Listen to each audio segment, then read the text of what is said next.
আসসালামু আলাইকুম বন্ধুরা, আপনারা সবাই কেমন আছেন? আশা করি আল্লাহর রহমতে সবাই ভালো আছেন। তো এই ঢেঁকি শাকের অনেক উপকারিতা রয়েছে। ঢেঁকি শাকটা আপনার হচ্ছে উচ্চ রক্তচাপ নিয়ন্ত্রণ করে, হার্টের সমস্যা দূর করে এবং ডায়াবেটিক্স রোগীদের জন্য আদর্শ একটি খাবার। আর এই শাকগুলোর কচি ডোগা ভেঙে নিতে হয়। এই কচি ডোগাগুলো রান্না করতে হয়। আর হচ্ছে এইটা আপনার মুখের রুচি ফেরাতে খুবই সাহায্য করে। এবং এটা ছায়াযুক্ত স্থানে হয়। আজকে আমি আমাদের বাগানে এসে দেখতেছি যে অনেকগুলা ঢেঁকি শাক হয়ে আছে। আগে আমি কিন্তু জানতাম না যে এগুলা শাক বা খাওয়া যায়, এরকম কিছুই জানতাম না। তো হঠাৎ করে একটা ভিডিওতে দেখেছিলাম যে এইগুলো নাকি শাক এবং খাওয়া যায়।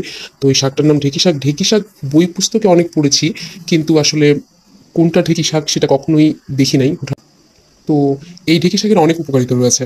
ঢেঁকি শাক, সো আমার মতো কে কে এইটা ঢেঁকি শাক প্রথম জানতে পারলেন কমেন্টে জানাবেন প্লিজ।